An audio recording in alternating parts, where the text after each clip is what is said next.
রপ্তানি উন্নয়ন ব্যুরোর তথ্য অনুযায়ী 2024-25 অর্থবছরের প্রথম 9 মাসে জুলাই থেকে মার্চ পর্যন্ত তৈরি পোশাক খাত থেকে বাংলাদেশ আয় করেছে 30.25 বিলিয়ন মার্কিন ডলার, যা আগের বছরের তুলনায় 10.84% বেশি। তবে এই উন্নয়নের পেছনে রয়েছে একটি অন্ধকার দিক।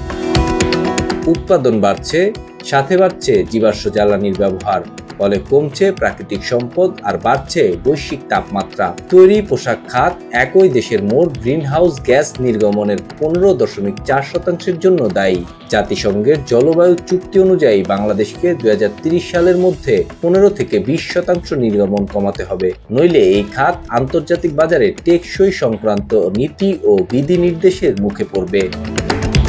একদিকে টেকসই জ্বালানির দাবি, অন্যদিকে নিত্য নতুন প্রযুক্তি। অটোমেশনে উৎপাদনশীলতা বাড়লেও শ্রমিকদের জ্ঞান ও দক্ষতা কি সেই হারে বেড়েছে? সরকারের কাছে একটাই অনুরোধ যে এটা যদি না থাকে কখনো, তখন আমাদের এমন একটা পরিস্থিতি করে দেয় যেটা করে আমরা আর সমাজলীভাবে চলতে পারবো। আমাদেরকে অন্য কোনো কাজের প্রশিক্ষণ দিলে হয়তো অন্য কাজ করলে আমরা চলতে পারবো, যদি কাজ নাই দেয় আমরা তো চলতে পারবো না। ইলেকট্রিক কাজ শিখতে পারি, তারপরে টেলারি কাজ শিখতে পারে, অনেকে দেখা গেছে আপনার মাঠে কাজ শিখতে পারে।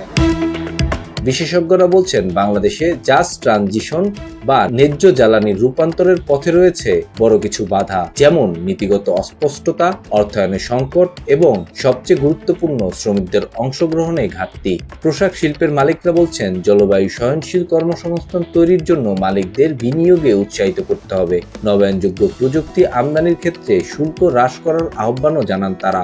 নীতি সংশ্লিষ্টরা বলছেন যে কোনো রূপান্তরে সমন্বয়হীনতার কারণে এক পক্ষ সবসময় ক্ষতিগ্রস্ত হয়, তবে কিভাবে তাদের ক্ষতিপূরণ নিশ্চিত করা যায় তা নিয়ে নীতি পরিকল্পনায় কাজ করছে অন্তর্বর্তী সরকার।